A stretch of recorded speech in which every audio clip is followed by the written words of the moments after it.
mais uma vez, na sequência do nosso trabalho, que se relaciona com um estudo tão pormenorizado quanto possível, tomando por base o Livro dos Espíritos e outras fontes bibliográficas do mesmo cunho, pois que pertencem à imensa bibliografia da doutrina espírita e também do campo científico amealhado até a atualidade pelo homem.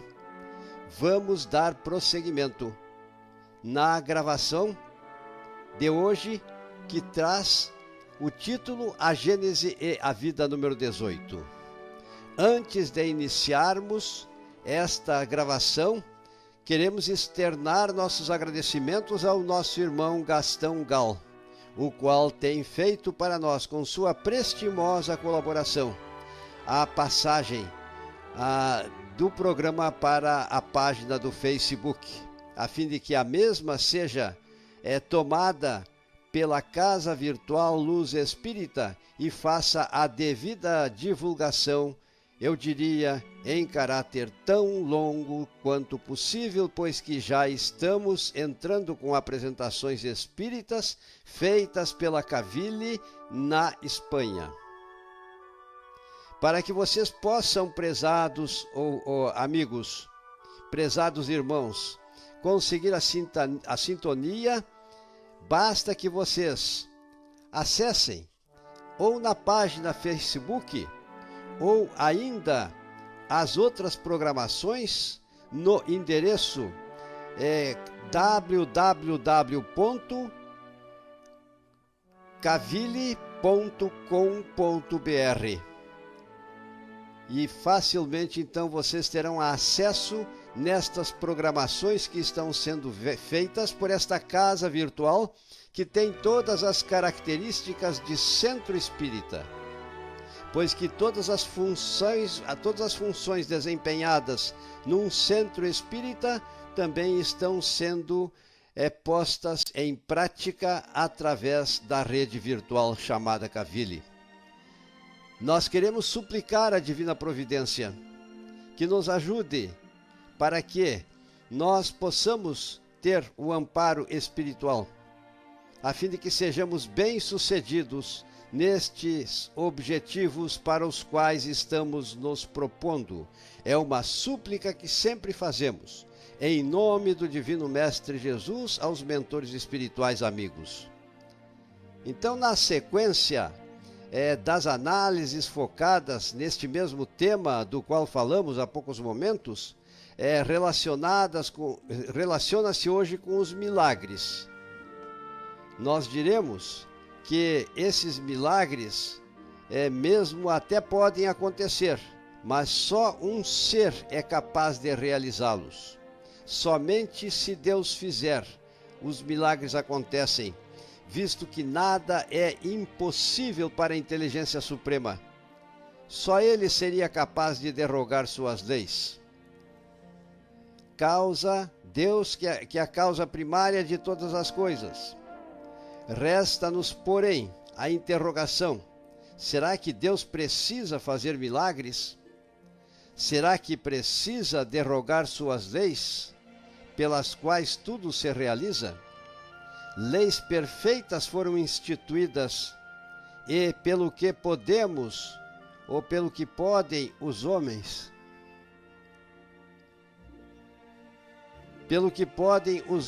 perceberem, Deus, embora possa, Ele não derroga suas leis. Quando temos tal impressão, é porque ainda não adquirimos o progresso necessário que nos permita um completo entendimento dos fatos inerentes à vida, inerentes ao universo, os quais existem porque foram concretizados por Deus. Eu diria que o universo, a casa do Pai, é fruto da concretização dos seus pensamentos criativos. Deus, nosso Supremo Criador, dentro da eternidade. Não cabe ao homem prejulgar os atos da divindade, nem os subordinar à fraqueza do seu entendimento. Tudo o que é feito por Deus se concretiza na sua sabedoria, é a concretização da sua sabedoria, que é infinita, e com certeza nada de sua obra apresenta inutilidade, e tudo sempre apresenta uma utilidade. Por que então Deus faria milagres? Para atestar o seu poder? Por outro lado, analisemos.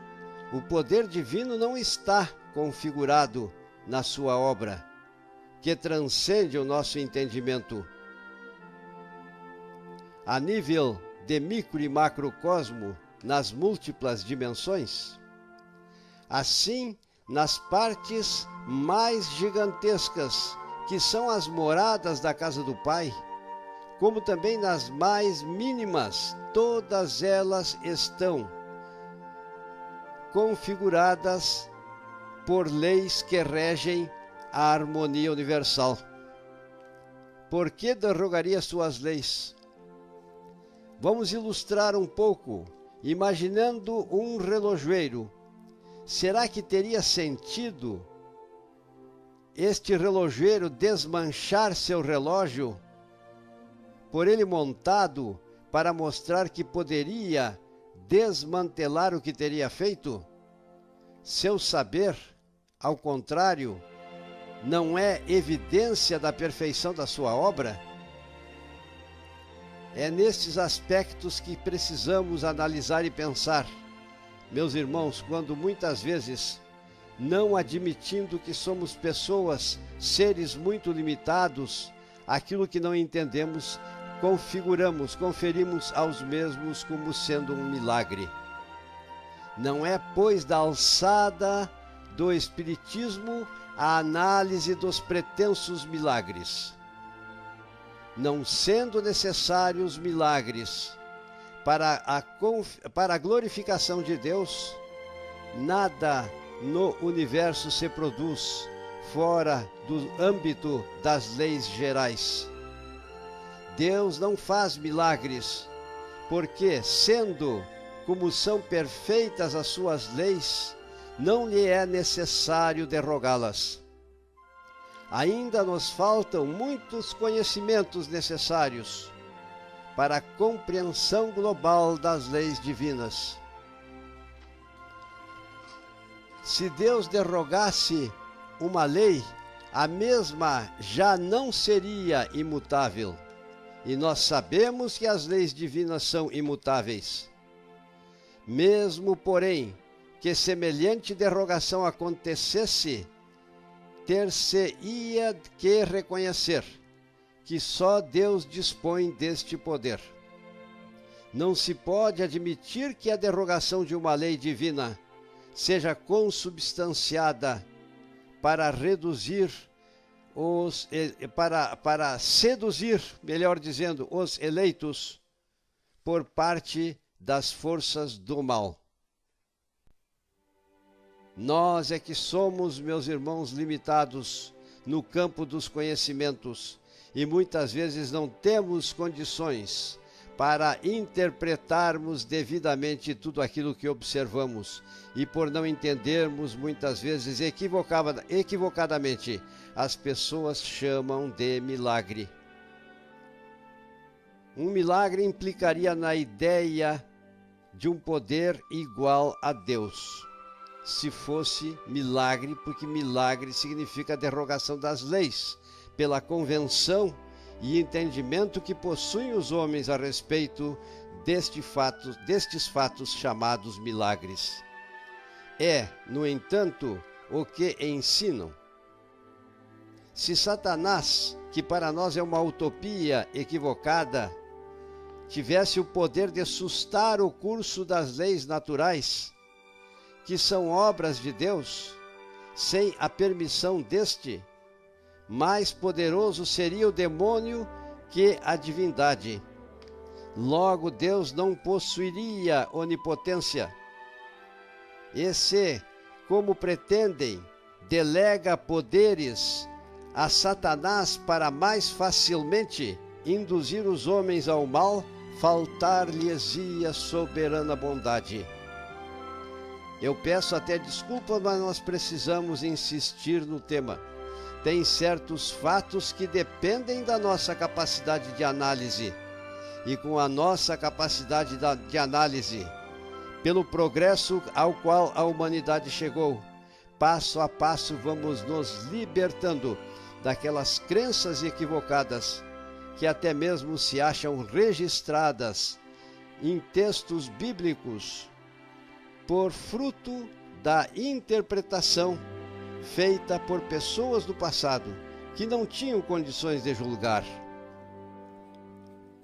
Como, por exemplo, o caso de Josué, que sustou o movimento da terra, erguendo os braços em direção ao sol. Vejam só que aberração. 11 céus, concepção ptolomaica, e assim sucessivamente, meus irmãos. Daí vem a igreja estabelecer os bons milagres que procedem de Deus. Isso é uma outra interpretação equivocada. E dos maus milagres que procedem de Satanás. Mas como diferenciá-los? Ou melhor, seja satânico ou divino um milagre, haverá sempre uma derrogação de leis emanadas de Deus. Se um indivíduo é curado por suposto milagre, quer seja Deus quem o opere, quer seja Satanás, não deixará isso de ter, por isso de ter havido a causa.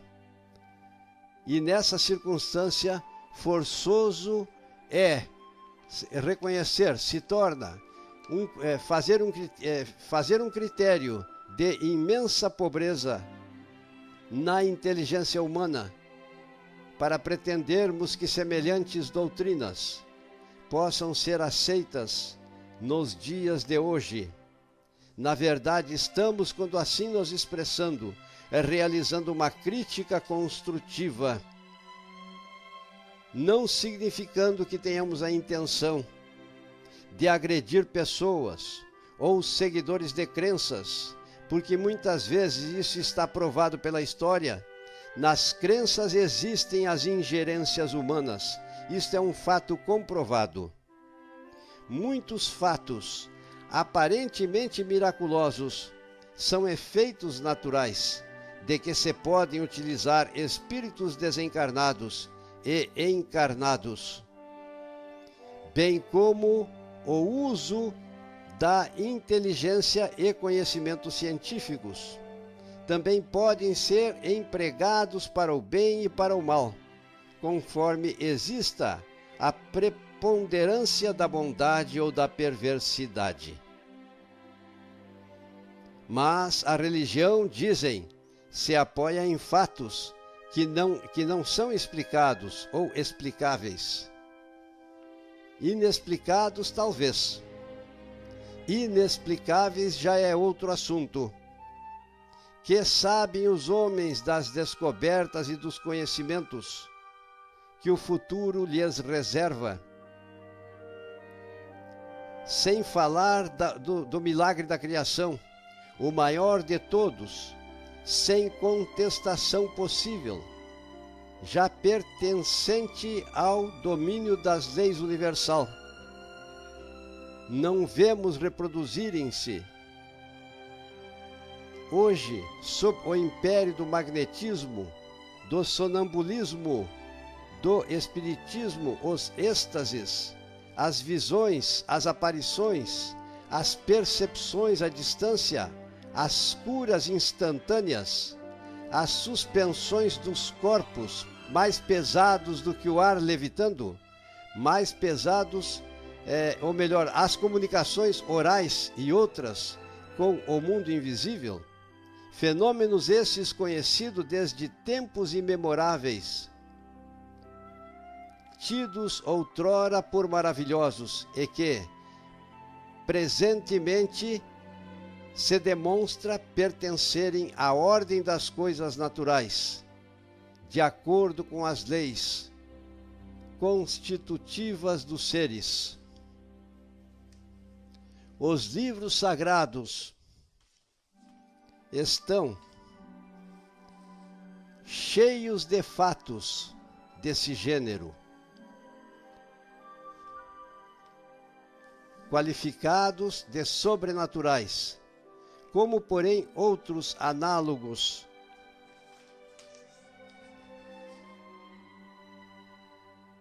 e ainda mais maravilhosos se encontram em todas as religiões, pagãs inclusive, da antiguidade. Se a veracidade de uma religião dependesse do número e da natureza de tais fatos, não se saberia qual a que queria externar exclusivamente a verdade, qual a que devesse prevalecer. No presente, os adeptos das diversas crenças, das diversas religiões, marcham em direção a Deus e, entretanto, e estreitam as suas relações com os co-criadores do Pai. Todas essas religiões estão contribuindo no aperfeiçoamento das almas, porque Cristo é o modelo e guia para todas elas. Embora existam conflitos de interpretações e outras discrepâncias interpretativas, pretende-se que o sobrenatural seja o fundamento dos credos religiosos. O fecho da abóboda do edifício cristão é sustentar uma tese perigosa: assentar exclusivamente as verdades do cristianismo sobre a base do maravilhoso é construir um fraco alicerce, cujas pedras facilmente se soltam. Essa tese, defendida por teólogos eminentes, leva à conclusão de que em breves tempos já não haveriam mais religiões, ou não haverão religião possível, nem mesmo a Cristo, desde que se chegue a demonstrar que os fenômenos nos quais se embasam são naturais. O que se considerava sobrenatural antes, agora passa a ser natural no momento em que aconteça o seu entendimento. Nós teremos a oportunidade, na sequência, de desenvolvermos e ilustrarmos as ideias que agora, numa visão global, estamos apresentando, quando falarmos da parte das materializações de entidades espirituais, inclusive da materialização de Cristo, que conviveu alguns dias com seus discípulos, transmitindo-lhes os últimos ensinamentos que precisava transmitir. Visto que, por mais que se acumulem os argumentos, não se logrará sustentar a crença de que um fato é miraculoso, depois de se haver provado que não o é. Ora, a prova existe de que um fato não constitui exceção às leis naturais, logo que pode ser explicado por essas mesmas leis e que, podendo reproduzir-se por intermédio de um indivíduo qualquer, deixa de ser privilégio dos santos. O de que necessitam as religiões não é do sobrenatural, mas do princípio espiritual, que erroneamente costumam confundir com o maravilhoso, e sem o qual não há religião possível. O Espiritismo considera de um ponto mais elevado a religião cristã. Vejam bem, nós enaltecemos e somos seguidores de Cristo, somos cristãos quando assim nos expressamos. Nesse conceito é dada uma base mais sólida do que a dos milagres, como justificativa para a sua existência. As imutáveis leis de Deus a que obedecem assim o princípio espiritual como o princípio material. Essa base desafia o tempo e a ciência, pois que o tempo e a ciência virão sancioná-la. Deus não derroga, como disse já muitas vezes, as suas leis, especialmente pela imutabilidade que as caracteriza. Não se faz mister necessário o sobrenatural para que preste-se a Deus o culto que lhe é devido. A natureza é tão grandiosa e expressa de forma formidável e incrivelmente perfeita, todas elas expressadas por leis, as quais são cada vez mais identificadas. E nestas identificações se compreende as múltiplas formas dentro da ciência, a qual é conseguida pela humanidade no cômputo da pesquisa, no campo da pesquisa. O universo, a vida, o cosmos infinito expressam concretamente as infinitas virtudes de Deus, nosso Criador. Não se faz, pois, mister o sobrenatural, para que se preste à inteligência suprema, causa primária de todas as coisas, culto e adoração que lhe é devido. O cristianismo nada tem a perder com semelhante sanção. Ao contrário, só tem que ganhar. O prejuízo maior aconteceu na história da humanidade cristã, precisamente devido aos abusos do sobrenatural e do maravilhoso. Se tomarmos o significado etimológico da palavra milagre, no sentido de coisa admirável, teremos a presença ao vivo de múltiplas sucessões de milagres que se perpetuam em nós e nos demais seres vivos componentes da Mãe Natureza. Basta que analisemos, basta que percebamos a complexidade dos eventos, a maioria dos quais estão fora do nosso alcance, para notarmos que estas assertivas correspondem à realidade. Sob as diretrizes de Cristo, dentro dos caminhos evolutivos, começaram a se perpetrar há cerca de 3,5 a 4 bilhões de anos. As orientações e a participação dos co-criadores do Pai, que geraram no planeta ainda primitivo, mundo primitivo, as condições para que as humanidades aqui pudessem exercitar a sua trajetória evolutiva, tal como está acontecendo. Então, o milagre da geração da vida, dentro das diretrizes estabelecidas pelos seres angelicais, a serviço do Divino Mestre Jesus, foi um evento que aconteceu. Nós temos a certeza absoluta deste fato, pois que Emmanuel, no livro A Caminho da Luz, expressou-se nos termos como aqui estamos falando, usando a capacidade mediúnica de psicografia do nosso saudoso Francisco Cândido Xavier. Neste livro notável, existe um acervo de conhecimentos relacionados tão só, embora tenha sido redigido no passado, parece-me que em 1932, só em 1953 foram passíveis de demonstração científica. Por outro lado, triste legado em nosso trajeto evolutivo precisou ser vivenciado pela sociedade dos tempos já conhecidos, já acontecidos. Queremos julgar o passado? Absolutamente não. porque possivelmente nesta ou noutra dimensão, somos a humanidade que fez a história, que nos antecede. E dentro das leis de causa e efeito, somos os herdeiros do nosso passado.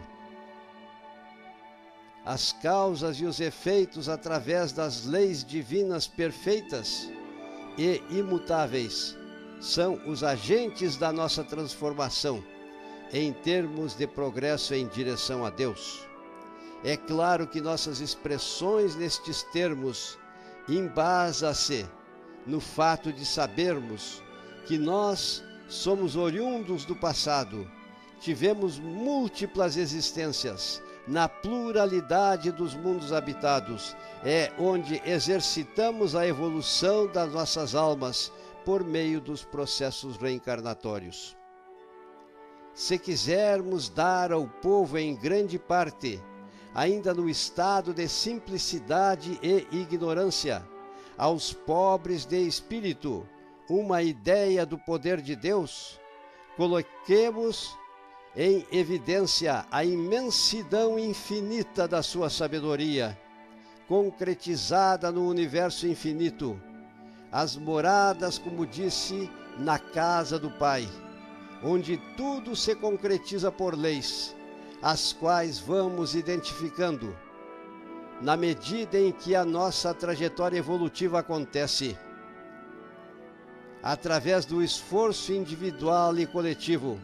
Queiramos ou não, estamos estreitando nossos laços de relacionamento com Deus, que é a inteligência suprema, é a causa primária de todas as coisas. A sabedoria infinita, tudo preside, tudo que vive, perpetua-se e vive, seguindo as leis que, na maioria das vezes, ainda não identificou, devido aos fatores que ainda limitam o progresso da humanidade, e que num dia será um progresso ilimitado, no dia em que nos tornemos espíritos puros, sábios e benfazejos. Mostremos a presença de Deus, através da compreensão do entendimento das múltiplas ciências, as quais são a criação divina concretizada no mundo e concretizada no universo e nas outras moradas da casa do Pai.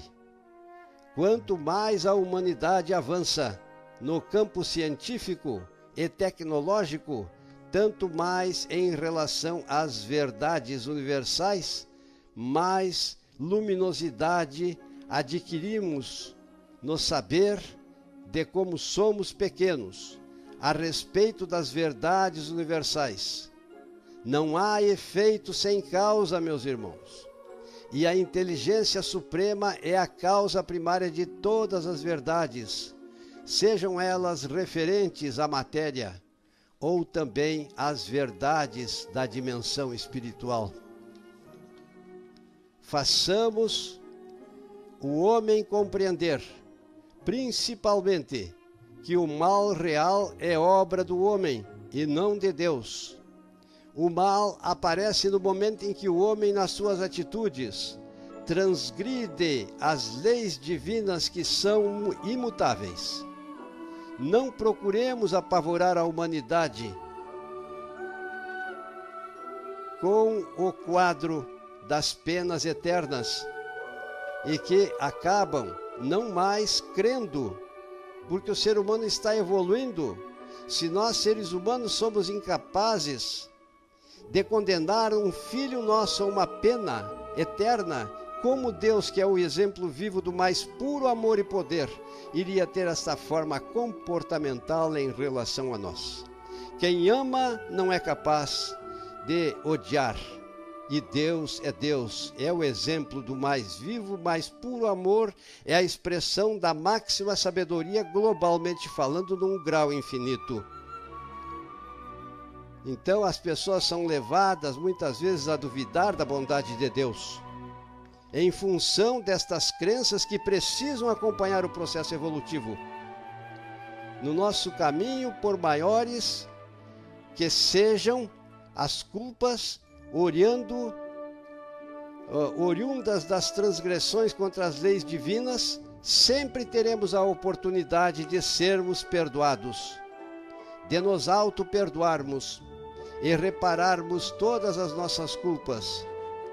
Quem ama ao infinito não castiga ao infinito, mas enseja isto sim, a cura das almas, que tendo transgredindo as leis divinas, geraram em si, onde ficam os registros dos quadros das patogenias.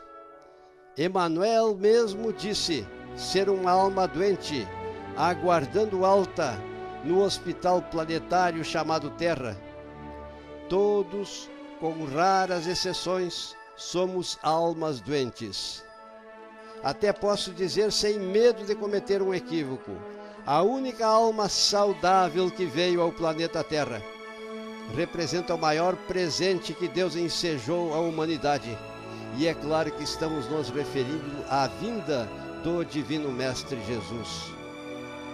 Devemos compreender que Deus, nosso Criador, por todos nós vela, que tudo prevê e dispõe do supremo poder. Quando somos infelizes, é por nossa culpa, por termos na eternidade em existências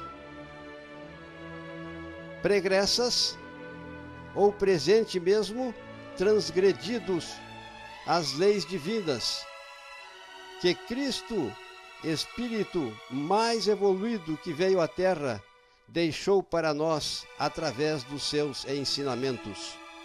Percebam, meus irmãos, nesta doutrina que apresenta tríplice aspecto, nós vamos passo a passo, compreendendo que tudo verifica-se dentro do natural e que as leis divinas precisam por nós serem conhecidas, e estas leis divinas transmitidas pelo Divino Mestre Jesus, através da sua vivência e seus ensinamentos, devem ser os referenciais que precisamos tomar como base para que nos libertemos dos dogmas cristalizados no tempo. Então hoje, nas nossas análises, nos detivemos na tentativa de interpretar e desmitificar aquilo que é chamado de milagre. Quando estudarmos as ciências, meus irmãos, iremos compreender muita coisa, e que uma das verdades absolutas, embora a ciência ainda não admita, é que em nós existem potencialidades incríveis. Não esqueçamos que Cristo disse para seus discípulos: num dia podereis fazer tudo quanto eu e muito mais. Significa que nós estamos, no que se refere às potencialidades, ainda adormecidos porque não adquirimos as condições de pureza necessária e de desenvolvimento necessário para que tais virtudes possam se tornar uma realidade. No dia em que sejamos espíritos puros, sábios e benfazejos, desprovidos já da necessidade das provas reencarnatórias, então sim, na coexistência com Deus, assim como concebeu e desejou Davi no seu Salmo 23, nós iremos entender que os milagres apenas na forma como são interpretados são somente o fruto das nossas interpretações, e que na medida em que vamos iluminando o nosso conhecimento no campo dessas interpretações, os milagres vão desaparecendo. E assim, então, mais uma vez, agradecemos a Deus, agradecemos a vós, amigos espirituais, e suplicamos para que possamos prosseguir correspondendo às vossas expectativas, espíritos amigos, a fim de que essas verdades sejam divulgadas e fique muito bem evidenciado o grande evento que representa a nossa doutrina, apoiada no tríplice aspecto: filosofia, ciência e religião. Ciência, porque usamos o método científico e os conhecimentos científicos na interpretação dos fenômenos e de todos os eventos que nos esclarecem e deixam bem evidenciado que Deus é Deus. E religião, porque na verdade, quando Cristo é nosso modelo e guia, seguindo seus ensinamentos, a religiosidade é mais uma virtude que desperta-se na conduta de todos nós. Obrigado, mentores espirituais amigos. Obrigado, Jesus, e que assim seja.